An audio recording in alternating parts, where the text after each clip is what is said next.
Estamos no ar, é o Mesa dos Notáveis que entra pela Vinha FM para falar de um tema tão relevante como o Setembro Amarelo. Aqui comigo, duas verdadeiras notáveis, elas que não só atuam nessa área, como estão também ajudando milhares de vidas com a sua profissão, ou nós devemos chamar de missão. Elas são notáveis quanto à saúde mental e, claro, o primeiro passo para a cura, o que é necessário para que você tenha a sua mente e a saúde do seu corpo em um lugar seguro. Para falar do Setembro Amarelo, eu recebo aqui a doutora Aline Valadares Salim. Doutora Aline é médica psiquiatra, tem expertise em todas as áreas da saúde mental e vai nos auxiliar falando sobre muitos atendimentos, porque nós vivemos uma das gerações mais suicidas que já existiram e o porquê a saúde mental entra em todos esses quesitos. Fechando a mesa dos notáveis, a querida Raquel Dourado, psicóloga, psicoterapeuta, clínica e também palestrante, que vai nos auxiliar em todos esses assuntos e também trazer um pouquinho do seu consultório aqui para a mesa dos notáveis. Doutora Aline Valadares Salim, obrigado pela presença. Uma boa tarde, doutora. Boa tarde, Guilherme. Boa tarde, Raquel e toda a audiência da Vinha FM. É um prazer, uma satisfação enorme a gente estar aqui hoje para discutir um tema tão importante que é o Setembro Amarelo, essa campanha de prevenção ao suicídio, né? Pouco explorado, é um tema pouco explorado, estigmatizado, mas que é extremamente importante para a sociedade. É verdade. Eu vejo as pessoas com medo de falar sobre a saúde mental, achando que quando a pessoa está fragilizada, você tem que tocar com poucos dedos. Eu vou perguntar para as notáveis hoje, mas eu queria saber, Raquel Dourado, no consultório, fala-se de tudo sobre a saúde mental? Qual é a abordagem que geralmente a gente faz? E primeiramente, uma ótima tarde, bem-vinda. Boa tarde, quero agradecer a oportunidade de estar aqui mais uma vez com o pastor Guilherme Riconato, que é a melhor rádio de Goiânia. Amém. Gosto muito. É uma coisa que nós temos que fazer, a campanha, não só em setembro, mas é um mito dizer que não podemos falar sobre suicídio. Entendi. Então, assim, quanto mais... É tipo nós pensarmos quando na alfabetização aprendíamos as vogais, era uma repetição para aprender. Então, as pessoas precisam dessa informação. Precisam de saber que tem pessoas que vão acolher e ajudar na sua dor, no seu desespero, porque antigamente nós estávamos aqui falava que a pessoa era muito covarde e, pelo contrário, ela é muito corajosa, né, de fazer um ato tão letal. De acordo, nós não podemos o quê? Transmitir a forma que essa pessoa fez. Sim. Mas falar que causa dano às pessoas, são 13 pessoas atingidas na mesma família quando há um suicida. Sim. Então é muito importante falar. É algo que afeta toda a família, né? Toda a família. Uma coisa que eu tenho percebido, muitos influencers estão fazendo sketches e também alguns teatros no Instagram, TikTok, mostrando a gravidade de uma decisão como essa, que realmente é tirar a própria vida, é triste e deve ser tratado. Eu faço a pergunta para a doutora Aline Valadares Salim, como paciente de várias outras ocasiões, eu me lembro de uma vez, estava me recuperando de uma cirurgia, e o pensamento de todo mundo no meio de um problema é: eu não vou conseguir. Então, esse é o pensamento geral. Talvez o problema de alguém que nos ouve hoje não seja uma cirurgia, mas seja uma falta de dinheiro, seja um problema emocional incontrolado, um amor frustrado e tantas outras coisas. E na época, eu compartilhei com a doutora Aline, eu falei assim: olha, eu tô achando que eu não vou conseguir. Ela só olhou e falou assim: fica tranquilo que isso é normal. Aquilo trouxe um conforto no meu coração que até hoje eu me lembro. Falou: olha só, e eu estava pensando que isso era fora do comum, mas era normal sentir medo e pensar que não iria dar certo. Então perceba, muitos ouvintes estão nessa situação. E uma frase tão simples liberta. Por que o cérebro humano, doutora Aline, é tão terrível de empurrar os ouvintes, empurrar quem está acompanhando aqui agora para esse pensamento de que vai dar tudo errado? Por que isso, hein? Guilherme, é normal você ter essas sensações de tristeza, sentimento de achar que aquilo não vai dar certo, achar que aquilo não tem resolução. Mas a gente tem que pensar que existem fatores predisponentes, fatores psicológicos, fatores biológicos, socioculturais, que vão fazer com que a pessoa tenha uma ideação suicida. Então, Nós sabemos que 90% das pessoas que cometem suicídio, no momento do suicídio, elas são portadoras de um transtorno mental. Ou seja, é um número, né, muito grande. Sim. Na verdade, a gente fala de 90%, mas nós profissionais sabemos que 100% Sim. dessas pessoas estavam cometidas no momento por um transtorno mental. Então, o niilismo, né, aquele sentimento de ruína, aquele pensamento negativo, ele pode ser comum, mas quando há uma predominância, ele fica por um tempo, então você já vai começando a perceber os sintomas ali de depressão naquela pessoa. E é isso que nós temos que nos atentar.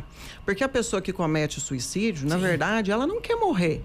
Ela quer sair daquela situação difícil, daquela situação que ela acha que não vai dar conta, daquela dor insuportável. Eu tenho paciente que depois de uma tentativa de suicídio, na verdade, por intoxicação exógena, tomando medicação, a gente conversando no consultório, ela falou: doutora, eu não queria morrer, eu só queria dormir. Tem umas 10 noites que eu já não durmo, tá insuportável, essa angústia, essa tristeza, entendeu? Então, assim, a gente tem que se atentar a isso. Aquela pessoa, porque existe algo também importante falar, que as pessoas acham que quem tenta suicídio, fica tentando, quem quer se mata, mata. E isso é um pensamento muito preconceituoso, com muito estigma. Na verdade, a pessoa que está tentando, ela tem uma grande chance de, qualquer hora, conseguir a letalidade. Ao invés de ajudar, né, esse comentário maldoso faz afundar a pessoa ainda mais no problema. Eu vejo isso muito em relação a outros problemas. Vamos dizer, por exemplo, da obesidade, né? Então, a pessoa ela já está afundada na doença, que é a obesidade, e a família diz: você está assim porque você quer. Né? Então, a pessoa que está... preguiça. É preguiça sua. Não faz atividade Você física. é responsável por isso. E no caso da depressão, as pessoas dizem, né? Você é preguiçoso. Você não levanta dessa cama porque você não tem vergonha na cara. E tantas outras coisas que eu poderia dizer. Isso, frescura. Que é um problema porque não ajuda em nada, pelo contrário. Vai afundar ainda mais a pessoa. Em consultório, você precisa quebrar esses estigmas, querida Raquel. Você fala para os pacientes em relação a isso? Isso. No primeiro momento, ele vem com a queixa de muito desespero, muita angústia, sem ele saber quais que são os motivos. E aí nós vamos fazer uma anamnese, vamos levantar um caso para saber verdadeiramente de onde vem tanta dor. Sim. Né? E muitas vezes ela vem, né? A doutora pode explicar também como que é a química, né? A falta de serotonina, os neurotransmissores que não funcionam perfeitamente no organismo da pessoa. E também tem aquele lado espiritual, que existe também, né? Hoje nós podemos falar que é associado a pessoa, associando a religião com a falta dessa química, leva à depressão. Então, assim, na religião, o que pode ser? Culpa, falta de perdão. Sim. E perdoar também a si mesmo. Sim. Sabe? E isso nós trabalhamos sim no consultório, e a pessoa, quando chega com essa queixa, nós conseguimos mostrar para ela, conscientizar ela que, igual a doutora falou para você, que isso aí é só uma fase. Né? Isso é normal, faz parte, você vai conseguir, porque você tem que passar por esse processo. Sim. E muitas vezes o adoecido, ele não consegue enxergar, porque a depressão tira todo o ânimo de viver, a alegria de viver, olha para os filhos, já não tem aquela alegria, aquela graça de fazer nada, então perde todo o foco. E situações de crise fazem as pessoas ficarem cegas, né? Vou dizer aqui de uma adolescente que engravida e aí ela pensa que a vida dela acabou. Alguém que perdeu tudo que tinha, talvez um prejuízo muito grande, bateu um carro. Essas situações de crise, perda de um ente querido, né? Principalmente pais que perdem filhos, uma dor insuportável. Sim. E aquilo parece que não vai passar. Tem até uma tradição, né? Às vezes um casal de idosos está ali vivendo junto muitos anos, ou o marido ou a esposa vem a faltar, vem falecer, e aí a outra pessoa vai adoecendo e morre. E a pessoa diz: esse aí morreu de desgosto porque ficou triste demais. Então, para ver como que o estado emocional está intimamente ligado à vida mesmo, né, doutora Aline? Sim. Eu quero fazer um adendo àquilo que a gente estava falando sobre as tentativas de suicídio em relação ao despreparo profissional e o despreparo da comunidade em relação a essas pessoas. Muitas pessoas eu acho importante dizer isso, muitas pessoas às vezes que tentam suicídio, chega às vezes num serviço de saúde, às vezes um próprio médico vira para ela e fala, da próxima vez você tenta direito. Meu Deus. Usa métodos mais eficazes. Meu Deus. Então, assim, a pessoa ela não sabe que aquelas medicações que ela fez uso ali tentando esse ato, ela não seria potencialmente fatal e ela também não tem que saber disso, ela precisa de ajuda. Isso. E fora isso, o despreparo na comunidade. Das pessoas acharem que, como a Raquel falou, frescura e isso é para chamar atenção. Isso é algo que a gente escuta muito no consultório. Isso é para chamar atenção, sabe? Doutora, toda vez que quer alguma coisa ou que frustra, que se sente frustrada, não consegue lidar com as frustrações e faz isso. E a gente precisa ficar muito atento. Então nós precisamos ter essa capacitação para as pessoas que estão no serviço de frente, para bombeiros, policiais, essas pessoas que vão atender uma ocorrência, médicos, enfermeiros e para a própria sociedade, né, Raquel? Sim. Então, campanhas dentro de escola, de empresa, aquilo que você falou, uma pessoa que perdeu o emprego e está numa situação desesperadora, e isso é uma coisa muito importante, elas podem ter o rapto suicida. O rapto suicida, ele é muito grave, porque é no momento de muita impulsividade que a pessoa comete suicídio. Ela não consegue pensar deixa eu ruminar aqui um pouquinho para ver se dá para ter outra solução. Sim. E no momento de impulso, de altíssima energia, ela pode cometer o suicídio. Sim. E é interessante, essa é uma geração que não sabe lidar com a frustração muito bem. Claro, muitas coisas influenciam isso, a criação principalmente, né? Então, a criança que não ouve, não. São outras tradições que vêm trazendo. Eu acho que até a falta do tédio. Não existe mais tédio. Essa é uma geração que você tem 1 milhão de opções de entretenimento. Então, isso não te deixa ter espaço para frustração. Você está chateado com uma coisa, você já muda o foco para outro entretenimento. Quando não é o Netflix, eu estou fazendo, né, um jogo legal, porque existem 1 milhão de jogos para jogar. E quando eu não estou no jogo, eu estou ouvindo uma música, eu estou assistindo um show. Está sempre assim, mudando. O entretenimento não tem fim. Essa falta de preparo para a frustração pode realmente deixar a pessoa muito frágil, mas não é por isso que a gente vai tratar de qualquer forma, com familiaridade. Nós precisamos atender. O que você acha que pais precisam fazer hoje, Raquel, para que as crianças cresçam de maneira saudável? Óbvio que dizer não é importante, mas me parece que falta ainda sabedoria por parte da família de ensinar o que fazer diante de uma situação de frustração extrema, né? Sim, nós não temos manual. Pais, eu e você, nós sofremos desse mesmo problema, mas nós temos a solução, que é a sabedoria do dia a dia, viver um dia de cada vez, sabendo que cada filho, ele dá um sinal do que ele precisa. Não deixar nossos filhos com tela há muito tempo, não deixar nossos filhos isolados dentro de um quarto, porque cresceu muito, doutora, né? O índice de jovens que se suicida. Inclusive o caso da fita amarela, vocês, né, a doutora sabe, a maioria não sabe por que existe a fita amarela. Por que Setembro Amarelo? Então, falta de informação. Foi um jovem nos Estados Unidos, com 17 anos, que suicidou dentro do carro dele. Ele tinha um Mustang 68. Então, ele tinha habilidades para reformar carros. E aí, muito feliz e alegre, disse que ele era muito engraçado, ele simplesmente tirou a vida, deixou um bilhete para o pai e para a mãe dizendo, não se culpe, amo vocês.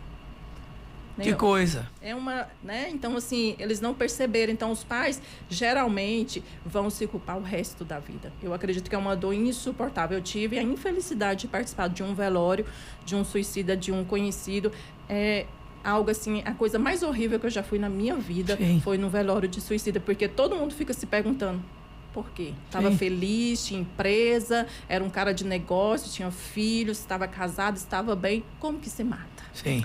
E o transtorno que a doutora Aline disse é importante ressaltá-lo, né? A pessoa, quando ela comete algo tão terrível como esse, ela está debaixo de um transtorno que precisa ser tratado. E ela dá sinais de alerta. Essa pessoa, ela dá sinais de alerta. E isso é comum a gente ver algumas pessoas. Mas estava tudo bem. Ontem ela estava aqui com a gente. Mas a gente sempre tem que prestar atenção.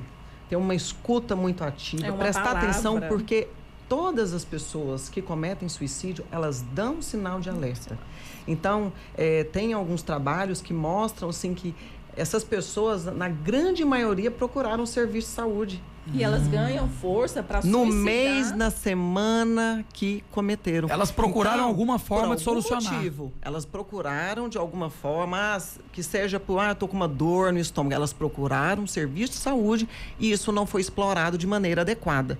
Então, muitas vezes alguém fala, eu tô muito cansado da vida. A gente fala, opa, pera lá. Né? Então, às vezes, a gente não valoriza e a gente precisa ter essa escuta muito aberta, muito ativa, porque pode parecer não visível, mas pode ser perceptível. Sim. Entendeu? Eu vejo muitas pessoas fazendo essa ligação.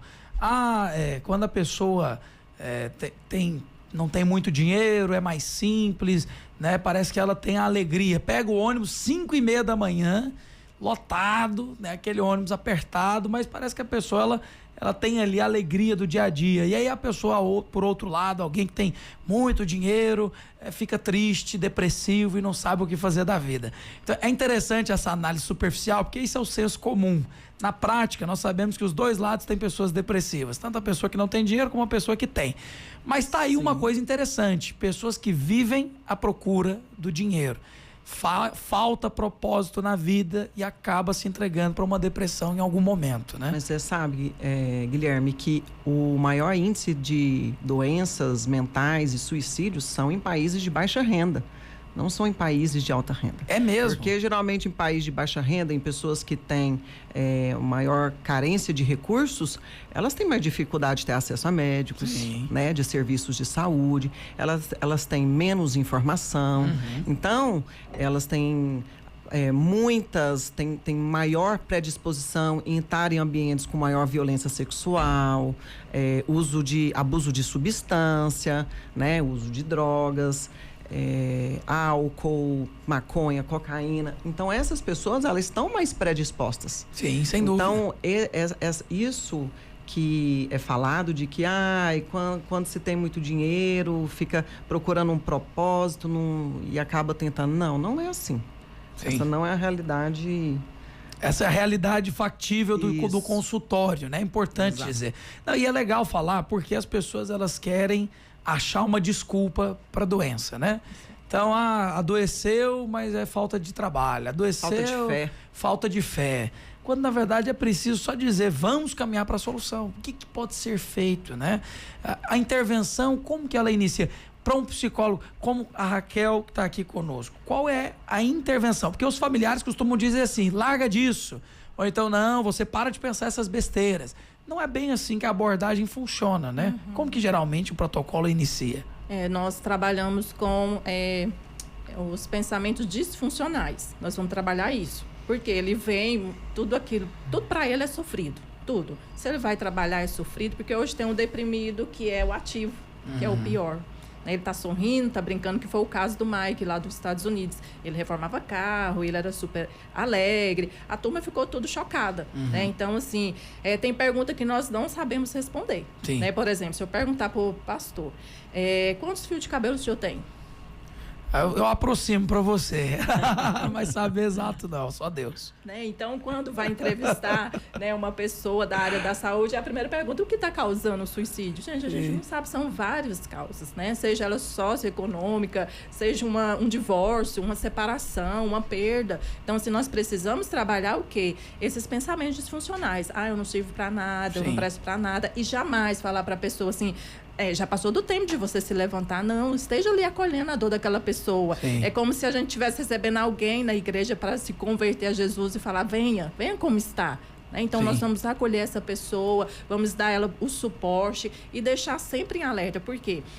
Ontem mesmo eu estava escutando a doutora, a psiquiatra Ana Beatriz, que eu sempre a ouço, e ela falando que em 30 anos de carreira, 3 pessoas só que ela perdeu. E ela falou assim que foi uma vitória, que ela conseguiu realmente remanejar todos esses pensamentos disfuncionais e fazer com que essas pessoas valorizassem a vida. Com certeza. Uma coisa certa é que a base familiar disfuncional vai trazer todo tipo de problemas e doenças, né?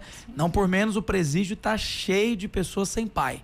Não, é uma estatística real. Então, toda vez que a família tem uma disfunção, você disse do divórcio. Pode ser o divórcio, pode ser agressão dentro de casa, pode ser disfunção né, de relacionamento de pai e filho, de mãe e filho, sempre assim, né? As intervenções que nós precisamos fazer para reduzir o risco de suicídio, que são muito importantes, na verdade é a redução de acesso que as pessoas têm aos meios para cometer suicídio, né? Então, hoje é muito fácil você comprar medicação na farmácia, né, sem receituário.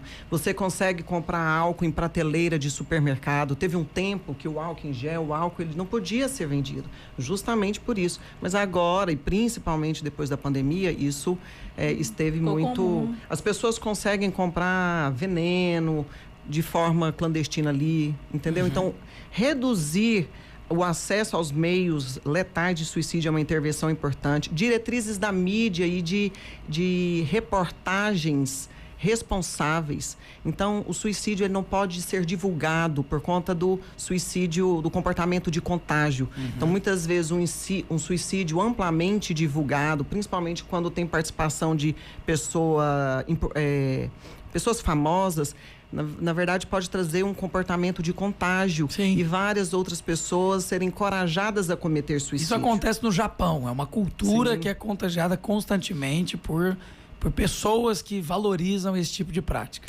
Mas lá é cultural. Sim. É diferente do suicídio de contágio, por imitação. É quando alguém já está ali num pensamento, numa ideação, quando vê alguém famoso, alguém que tem uma visibilidade, comete suicídio, várias pessoas se encorajam a fazer. Isso é muito comum entre jovens e adolescentes, né?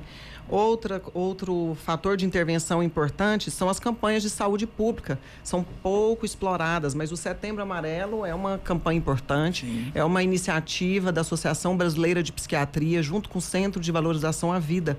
E é a maior campanha, o Setembro Amarelo, não sei se vocês sabem, mas é a maior campanha mundial de prevenção ao suicídio. É mesmo? É o Setembro Amarelo. Então, treinamento em escolas, em empresas, treinamento de profissionais. Esses são métodos que a gente vai usando para intervenção e reduzir o risco de suicídio. Eu vou até dizer de algo que sempre falam. Esporte previne, né, doenças, previne a marginalização dos jovens e previne também o suicídio. Entra nisso também essa questão do vínculo social. Não tem como jogar nenhum tipo de esporte se você não tiver envolvimento com outras pessoas, né? Acaba te obrigando a estar no meio. E aí eu já entro, né, falando das igrejas, que também é um ambiente saudável onde as pessoas se relacionam, estão juntas, né? E podem perceber mais facilmente algum tipo de disfunção. Como que você enxerga isso, Raquel? Sim, é muito triste quando nós ouvimos dizer um pastor suicidou, igual ocorreu um ano retrasado, que ele tinha família bonita, ia para a igreja, congregava, estava à frente de uma congregação e suicidou. Então, é muito triste essa fase da vida em que o ser humano, ele quer sempre estar perfeito. E perfeito nós só temos Deus, né? Nosso Senhor Jesus Cristo. E a pessoa não percebe que ele está precisando de ajuda, né? E para um homem, né, com o índice é muito alto nos homens, porque eles não sabem falar, estou precisando de ajuda. Ei, eu estou passando por isso. Então, assim, eles não sabem realmente o tanto que é importante eles chegar e falar. O tanto que é importante conscientizar as pessoas de que não é falta de fé que tem depressão, gente. Quimicamente falta a serotonina, dopamina, adrenalina, a noradrenalina no cérebro da pessoa, e ele vai precisar de ajuda química, né? Que é os remédios, né? Quando são receituados pelo psiquiatra. Então, essa ignorância de informação que tem levado muitos à ruína, né? Ao suicídio. Então, assim, vamos conscientizar nossas igrejas, nossa família, falar quão é importante dizer que não está bem. Porque para ter um acolhimento profissional e espiritual bem ciente do que está acontecendo com aquele indivíduo. E a Raquel tocou no ponto de fisiologia, né? Então, essas substâncias que o corpo produz, mas que às vezes precisam ser suplementadas. Como é que funciona na prática? Até falando do esporte que eu puxei aqui atrás, funciona mesmo? Praticar esporte vai trazer mais saciedade, satisfação, alegria? Como que é isso, doutora? Então, a questão da atividade física, eu sempre falo assim para os pacientes no consultório. Quando a gente precisa entrar com psicotrópico, com medicação, eu falo, isso aqui é 50%, no máximo 60% do tratamento. O restante, os outros 40%, 50% é estilo de vida, é atividade física, é higiene do sono, é lazer, é estar perto de pessoas, ter vínculos afetivos saudáveis. Como que a atividade física, ela pode te ajudar? E eu sempre falo, tem que ser aeróbico. Às vezes o pessoal fala assim pra mim, mas eu gosto de um pilates, que é uma coisa mais tranquila. Ou só um alongamento. Não, vai correr, porque você precisa ter uma produção de endorfina, que é um precursor do neurotransmissor da serotonina, que é o neurotransmissor responsável pela sensação de satisfação, de felicidade. Então, quando você faz atividade física, o seu cérebro faz essa liberação de endorfina, ou de serotonina, de noradrenalina, de dopamina, né, no sistema de recompensa. E isso, para você ver que até a atividade física, ela vicia. A gente, às vezes, tem que tratar pessoas que são viciadas em atividade física do tanto que libera esses neurotransmissores que traz essa satisfação. Tá aí os defensores do CrossFit que não deixam a doutora mentir, né? O pessoal verdadeiro da religião do CrossFit. Pessoal que corre. Meu Deus. Demais. Mas é só o aeróbico que produz? Não. Você diz do Pilates aí, tem muita gente agora na musculação, né? Os bodybuilders. Sim, se você fizer uma musculação mais intensa, não aquilo que você vai dando aquele espaço entre uma série e a outra. É aquele que levanta sua barra, né? Não, você tem que fazer uma elevação. Um testemunho verídico, que é meu filho. Ele tinha muito ansiedade. E ali, toda hora, ele lavava as mãos. E aí, eu pensava, gente do céu, esse menino tá muito ansioso. Quando ele entrou na musculação, diminuiu, assim, quase 100%. Que legal. E, assim, ele tá precisando de tratamento para sair da academia. Ele fica 2h30, né, Gustavo? Eita! Vamos tirar o povo da... Aquele negócio, primeiro dá trabalho para colocar lá dentro e não consegue tirar depois. Sim. Mas é melhor tentar tirar da academia. Com certeza. Né? Tá aí um vício que, na minha opinião, foi equilibrado, né? Nada exagerado, mas é importante ter esse hábito, né? Esporte. É um hábito, não precisa ser um vício, é um hábito. Sim, exato. Não precisa ser exagerado, né? E esporte, esses dias a gente até estava falando das apostas aqui, né? O doutor Ciro Vargas esteve conosco falando um pouquinho sobre essa questão da pessoa. Amigo, né? O doutor Ciro, inclusive, falou, olha, a aposta é o seguinte, ela vai te gerar uma falsa sensação de que aquilo é maravilhoso, depois você cai. Exato. Então, é essa questão de você coordenar os hábitos e investir naquilo que vai trazer recompensa. Eu penso também que as pessoas desaprenderam a divertir. Eu acho que com tanta diversão, a pessoa... Quem nunca, ouvinte, seja franco, hein? Responde com franqueza. Quem nunca sentou para assistir um filme nos dias de hoje e você gastou mais tempo escolhendo o filme do que assistindo? Eu? E aí, não é? Fica 1 hora. Esse não. Esse não. E de repente você quer saber, não vamos assistir nenhum. Não vou dormir. Não assistir nada. É terrível. Você já não consegue mais divertir como antigamente. Essa gama de opções que nós temos, né? Sim. Essa variedade de opções. E aí vai fazer esporte, não faz squash, faz tênis. Tem uns esportes que a gente tem, beach tênis, não para. Fala, a opção tem 1 milhão, faz o que você quiser. É futebol. Mas faça toma uma atitude. Então, vou fazer um rápido intervalo. A gente está falando do Setembro Amarelo. Eu quero trazer a sua participação. Então, na volta, eu quero ler alguns comentários, alguns ouvintes participando conosco. Temos aqui 2 notáveis no assunto. Doutora Aline Salim, que é médica psiquiatra, e também a querida Raquel Dourado, que é psicóloga e psicoterapeuta clínica e palestrante, para falar sobre como eu e você vamos colocar a saúde mental no lugar. E lembrando, às vezes a pessoa pensa, não é para mim esse programa, mas você nem imagina que pode melhorar e muito a sua vida com apenas poucas decisões que você vai aprender na volta do bloco comercial. Rápido intervalo, Mesa dos Notáveis já volta.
Notáveis, segundo bloco falando sobre o Setembro Amarelo e a saúde mental das pessoas. Qual o primeiro passo para atingir esse patamar de saúde e também de convívio social saudável?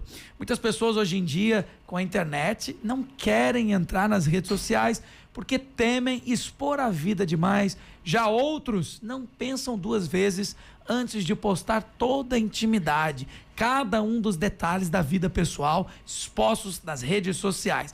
Não por menos, uma campanha contra o suicídio, uma prevenção ao suicídio, sabendo que a saúde mental é intimamente ligada a essa doença e essa disfunção que vem crescendo a cada dia. Estou aqui com a doutora Aline Valadares Salim. Doutora Aline Valadares Salim é médica, psiquiatra, e está aqui também com a Raquel Dourado, que é psicóloga, psicoterapeuta clínica e também palestrante, e juntas elas estão nos auxiliando nesse caminho. A gente falou um pouco no bloco anterior sobre atitudes simples que mudam a vida das pessoas. Mas eu queria inclusive perguntar, porque eu sei que tem muitas pessoas que decidiram mergulhar no trabalho, decidiram mergulhar em uma missão, como por exemplo, cuidar de um ente querido, né? Quem sabe um parente que tenha autismo, né? Que esteja ali no espectro autista, ou outros problemas que tragam um peso, talvez um câncer, que a família inteira se envolve no tratamento dessa doença, que vai drenar a força, a energia dos parentes, porque a gente sabe que não é fácil, é difícil tratar uma doença tão terrível como o câncer, e nesse meio termo, uma doença aparece. A saúde mental vai embora.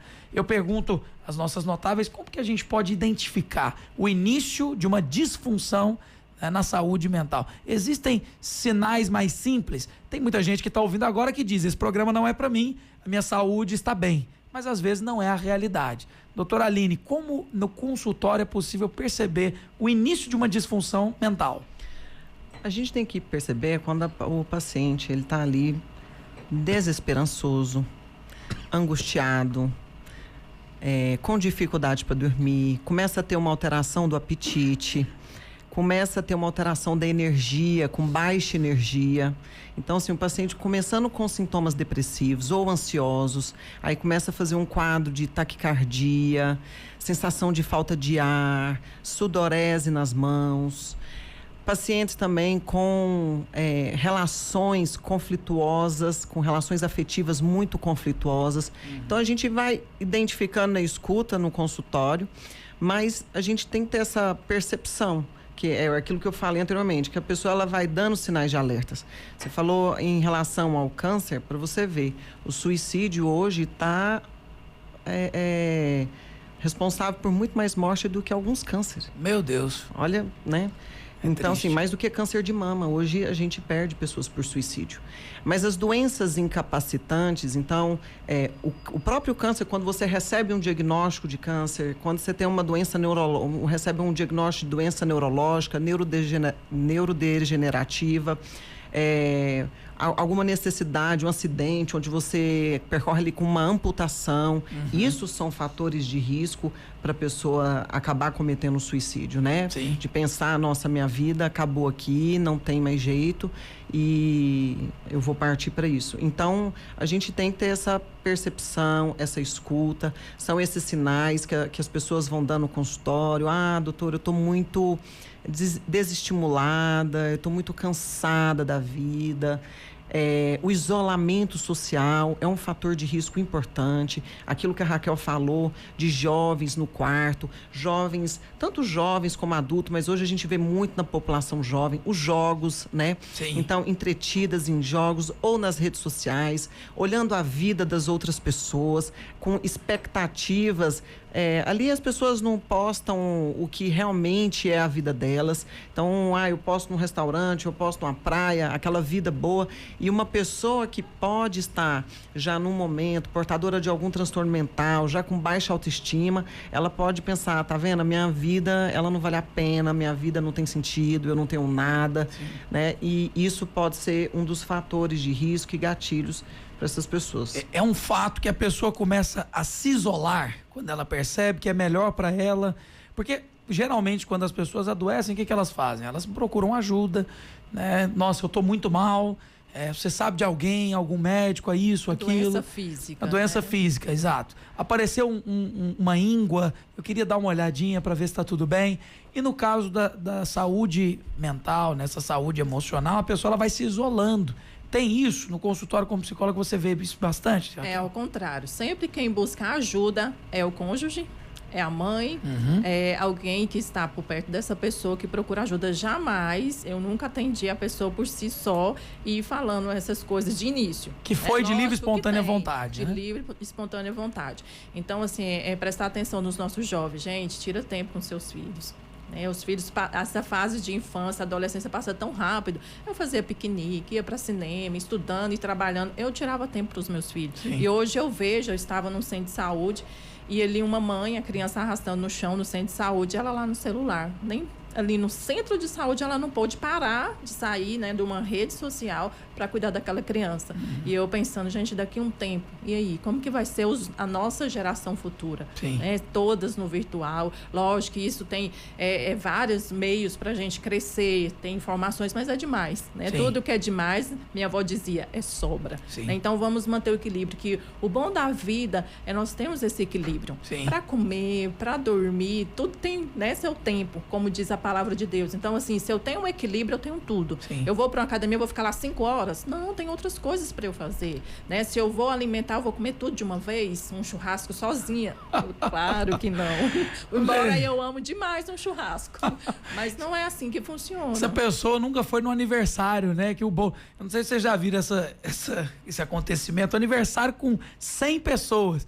Canta o parabéns com aquele bolo minúsculo, pequenininho. Parabéns, e todo mundo pensando, esse pedaço desse bolo vai vir só o filetezinho. Tem que aprender a dividir as coisas na vida, né? Dividir com os outros, não ficar sozinho. Você sabe uma coisa importante? É que é aquilo que você estava falando, né? A gente vai...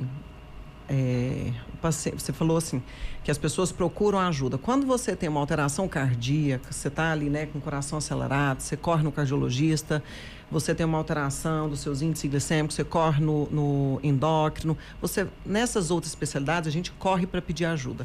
Mas quando a gente, geralmente, a população, a sociedade, a gente está com algum problema, que você está de baixa autoestima, algum problema, transtorno mental, existe uma resistência muito grande em pedir ajuda. É o que a Raquel falou, né? Geralmente não chega no consultório, às vezes vem o cônjuge, uma outra pessoa.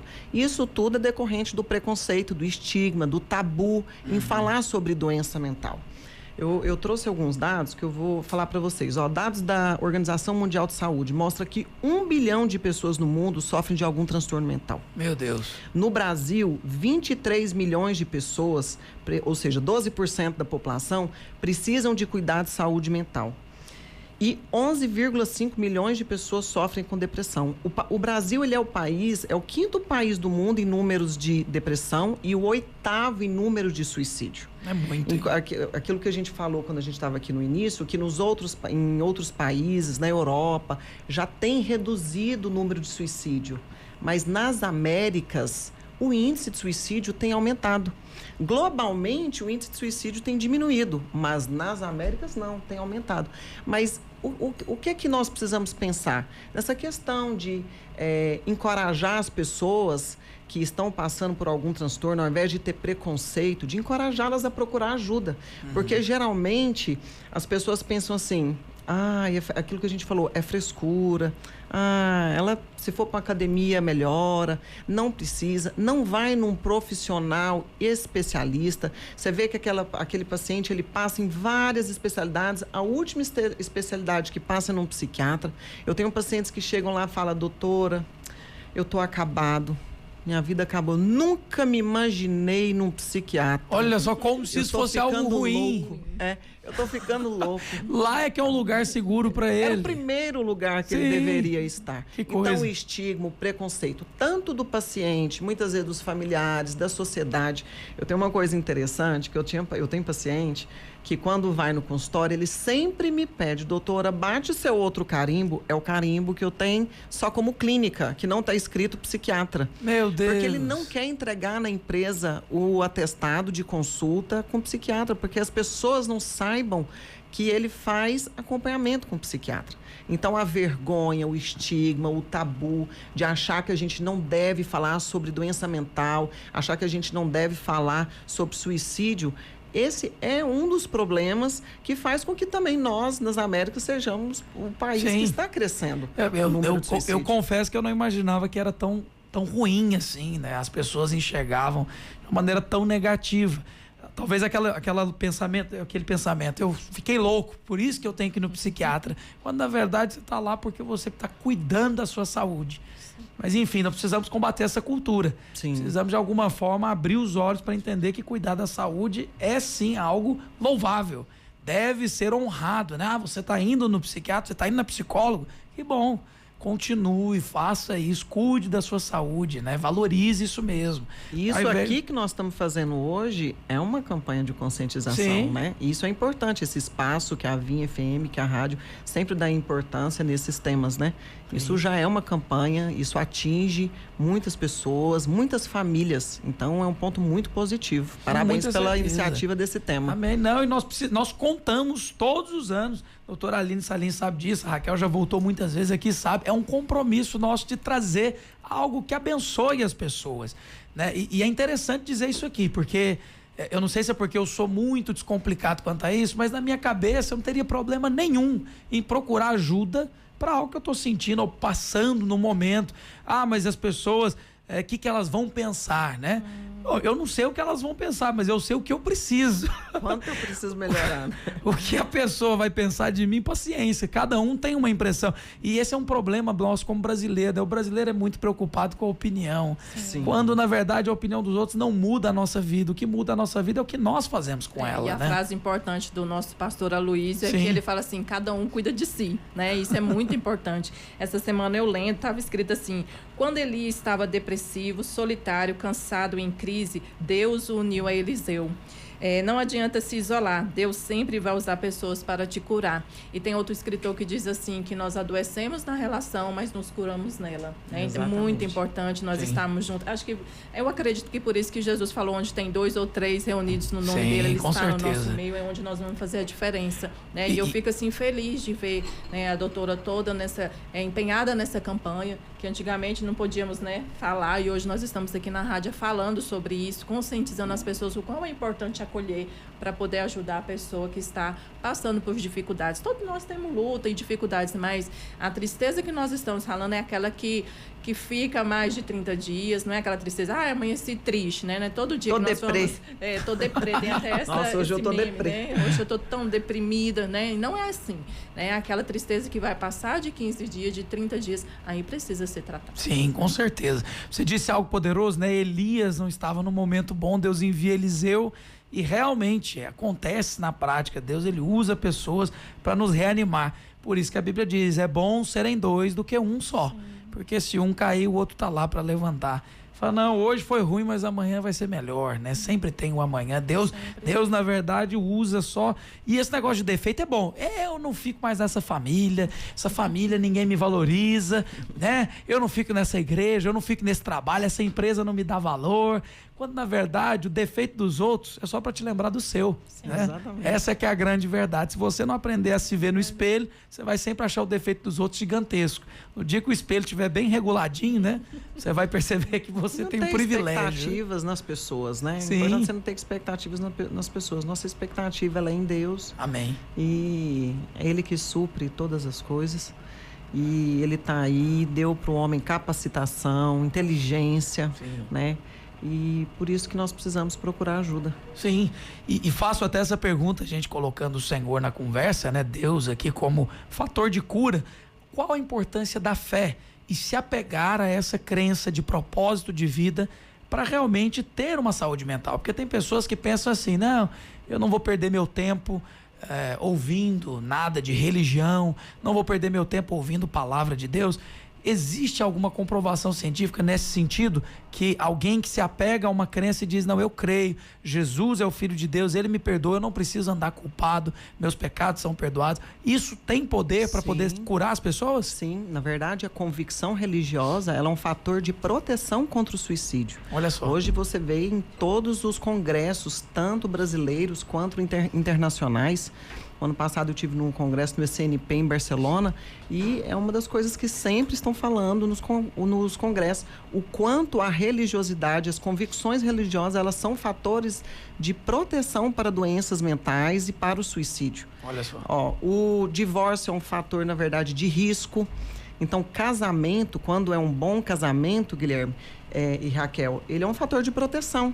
Ter filhos é um fator de proteção para suicídio. Então, assim, você precisa se valorizar, é um fator de proteção. A ocupação, o trabalho, porque você está fazendo algo ali em prol do outro. Sim. Quando você se envolve com trabalhos em comunidades, em ONGs, né, trabalhos sociais, filantrópicos, isso tudo são, na verdade, fatores protetores de prevenção, para a gente tentar prevenção ali contra o suicídio. Uhum. Então, a convicção religiosa, assim, isso é uma das coisas que mais tem falado. Que maravilha. A fé é algo que te prende aqui. Porque se eu não acredito em nada, eu não acredito em nada após a morte, eu não acredito em Deus, eu não acredito... O que é que me segura aqui? Perde o sentido completamente. Perde o sentido, né? As pessoas... o pastor Gustavo Pereira falou uma vez, né, dizendo assim que na escola, quando a professora de ciências entra dentro da sala, ela diz assim, o que é o ser vivo? O ser vivo, ele nasce... Ele cresce, procria e morre. Eu falo, mas pelo amor de Deus, então quer dizer que o caminho é esse, eu tô caminhando só pra morte, eu nasci foi só pra morrer, mais nada. E isso faz a pessoa ficar vazia de propósito, né? Faz todo sentido.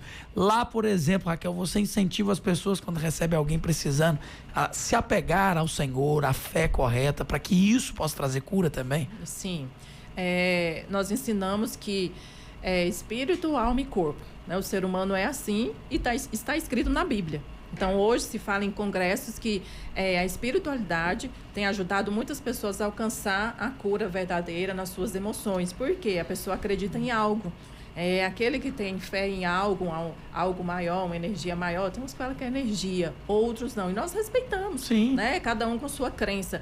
O importante é nós sabermos respeitar e conscientizar eles que o espiritual deve ser tratado, as emoções através da psicologia. Sim. E fisicamente uma academia, boa alimentação, sono regulado. Então, assim, o importante é você saber equilibrar tudo isso na sua vida, vai fazer parte de todo um conjunto, porque nós, seres humanos, somos diversos, e saber respeitar o espaço um do outro. Sim.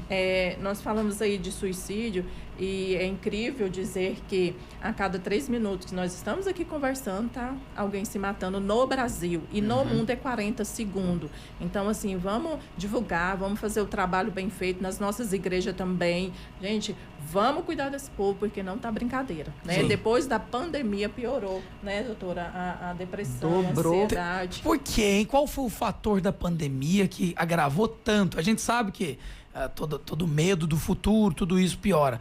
Mas me parece assim que a pandemia deixou a gente mais online, empurrou para a internet. Empurrou para a internet, mas trouxe a gente também para um isolamento social. E nós somos seres sociais. Verdade.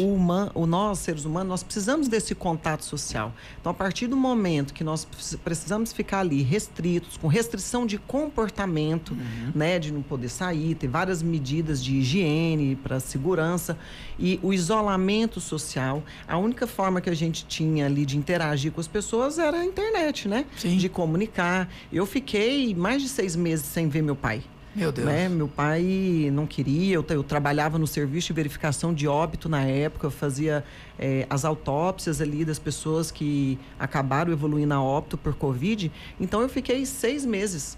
Eu tive momento da pandemia que eu cheguei em casa, sentei e fiquei com falta de ar. Olha só. Começou a me dar crise de ansiedade. Sim. E eu, não podia ficar esse contato todo com a minha família, eu estava na linha de frente, continuei os atendimentos presenciais e também online, e lá dentro do serviço de verificação de óbito também fazendo autópsia. Então, essa restrição, esse isolamento social, as perdas que nós tivemos também, porque veio para trazer, né? Sim. Perdas trágicas. Então, tiveram pessoas que perderam uma pessoa, mas teve gente que perdeu o pai, a mãe, que perdeu várias pessoas na família. Isso é um baque tremendo, então, meu assim, Deus. esses eventos traumáticos, eles na verdade contribuíram de uma forma assim exponencial para o aumento de transtorno. Aumento de transtorno de estresse pós-traumático, aumento de toque, transtorno obsessivo compulsivo, com rituais, né, de higiene, de limpeza, esses comportamentos ritualísticos,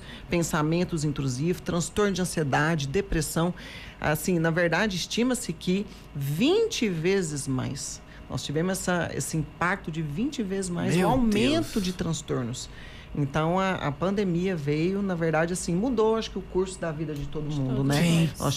Nós temos, assim, uma vida antes pandemia e depois da pandemia. Não tem como a gente não ver como isso afetou a vida de todo mundo. E uma coisa legal de dizer, numa campanha como essa do Setembro Amarelo, é falar sobre atitudes tão simples, né? Uma vez eu vi uma estatística dizendo que sentar-se à mesa para almoçar com a família previne a marginalização. Então, olha que coisa, né? Sentar à mesa para comer. Parece irrisório, parece simples demais, mas faz diferença no relacionamento social, né? Até dentro da família. A família não para hora nenhuma para conversar. Até a refeição faz com a TV ligada. E aí ninguém conversa, só a TV fala, todo mundo fica calado, come, vai dormir, acorda, vai trabalhar, vai estudar, e sentar-se à mesa obriga todo mundo a estar em contato, né? Senta de frente para conversar, falar olhando olho no olho, trata as diferenças, né? Lava a roupa suja. Tirando o celular da mesa, Eita. tirando o celular de perto, o tablet, Exatamente. né? Porque tem muitas crianças que você vai num restaurante, as crianças estão os pais ali conversando, ou os pais entretidos no celular, uma criança com tablet, outra criança com outro tablet, e ninguém se comunicando. Sim. Então, o sentar à mesa, mas também restringindo alguns objetos que seriam ali, tiraria você da atenção, do foco, que é a família, isso é muito importante. Na verdade, a família estruturada, a família ajustada, né, a família saudável, sem conflitos, quando eu falo conflitos, de violência, de ausência, de negligência, isso é um fator extremamente importante. Para equilibrar tudo, né? Em todos os aspectos. Por mais que os adolescentes achem chato, chegar na casa do tio, da tia, falar, e aí, e as namoradas, né? E o tio do pavê, mas é pavê ou para comer no Natal? Mas são coisas que fazem parte da vida das pessoas, nós precisamos desse relacionamento. E a bronca também, né? Ó, meu filho, você respeita seu pai e sua mãe. Antigamente, se a gente andasse na rua, a minha família vem de Itaberaí. Lá em Itaberaí é o seguinte, se você andasse na rua sem pai, sem mãe, sem ninguém, alguém que nunca te viu na vida, ele tava assim, ô meninos, cadê seu pai? Cadê sua mãe? Onde é que você está indo? Ou seja, as pessoas, elas se importavam, né? Falavam, gente, mas esse menino caminhando sozinho, não tem idade para isso, cadê o pai dele? Cadê a mãe dele? Hoje em dia, você pode ver um bebê caminhando na rua, que você olha e fala, bom, alguém tá olhando, eu não sei quem. No Uber. Hoje, no Uber, meu Deus, criança no Uber. Uber. Dessa criança dizer assim que tá cuidando da minha vida. Exatamente. Hoje em dia tudo virou um mimimi na internet. Então, assim, cada um fala assim, vamos se respeitar, tem uma democracia, mas ninguém vive ela. Sim, né? Isso é muito importante. E eu tenho uma coisa lá em casa. Meus domingos eu não abro mão de sentar à mesa, porque na semana é mais corrido. Né? Um vai pra academia, outro tá trabalhando, mas no meu domingo eu não abro mão. Não pode ter celular, faço a mesa posta e vamos almoçar, um conversando com o outro, porque isso é muito importante para os filhos. Muito crescer importante. nesse ambiente tão bacana que a gente diz que a igreja, que né, Deus abençoa o casamento, e nós estamos fazendo ao contrário, né? Então nós temos que ser exemplo, sim. Eu acho que não falta ajuda, né? Falta as pessoas realmente começarem a colocar em prática. Porque me parece que assim, nós abrimos mão um pouco, né, de viver essa vida social. É preciso retornar. Então, temos que assumir. Uma vez fizeram um desafio numa pizzaria, todos os celulares no centro da mesa. Quem pegar primeiro paga a conta. Você não tem noção da tortura que foi. Passava um tempo e alguns tem aquele tique nervoso que você faz sem perceber. E aí alguns estavam conversando que de repente fazia assim, parava. Todo mundo, quase pagou a conta. Então realmente é um desafio que nós precisamos hoje voltar, tem que arrepender, tem que confessar realmente, nós perdemos a mão, precisamos voltar um pouco a esse relacionamento saudável. Quero agradecer de coração a participação das nossas notáveis, eu nem vi o tempo passar, mas eu tenho certeza que você ouvinte, com certeza que ouviu, se envolveu nessa conversa, foi abençoado, e eu espero que você continue, não fica só no que nós falamos hoje, vá adiante, continue na sua luta para que a saúde mental seja completa. Quero agradecer o carinho da participação, doutora Aline Valadares Salim, é médica psiquiatra, sempre que vem, coloca aqui dados e também seu comentário brilhante, que nós possamos continuar colocando em prática. E doutora Aline, por mais programas como esse, muito obrigado por ter comparecido, uma alegria recebê-la sempre aqui. Muito obrigada, Guilherme, Raquel, por essa participação, essa oportunidade. Eu me sinto honrada sempre que recebo o convite em participar aqui do programa da Vinha. E quero deixar uma mensagem para todos os ouvintes que o suicídio é uma emergência médica, especialmente psiquiátrica, é uma emergência psiquiátrica. Você importa, você tem valor e você não está só. Procure ajuda. Com muita certeza, obrigado. Vamos preparar o corte dessa fala aí, que é importante que mais pessoas ouçam. Essa é a verdade. Obrigado, doutora Aline.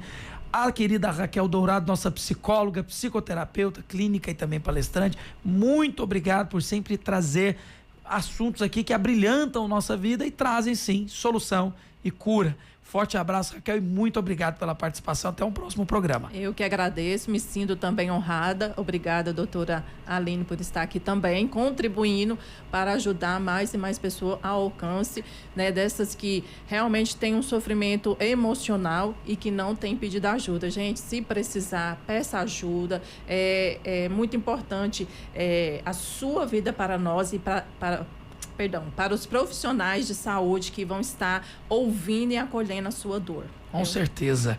Procure, não fica nessa de será que eu devo ir? Vai. O máximo que pode acontecer é você descobrir que você já estava caminhando para ficar bem. Eu acho que é melhor você descobrir isso do que de repente falar assim, não, eu acho que eu estou bem. Não ache, vai lá, faça algo a respeito, passa pelo menos um tempo, joga a conversa fora, né? Faz alguma coisa, só não fique parado. Não deixa que esse processo te consuma. Faça o simples e você vai ver que vai valer a pena. Obrigado, ouvinte. Que bom que você estava aqui. Fico feliz em poder participar de uma conversa tão rica, tão abençoadora como essa. Amanhã nós temos mais Mesa dos Notáveis. Nos encontramos no próximo programa Mesa dos Notáveis. E com certeza para abençoar a sua vida mais uma vez. Eu te espero e até lá. Tchau.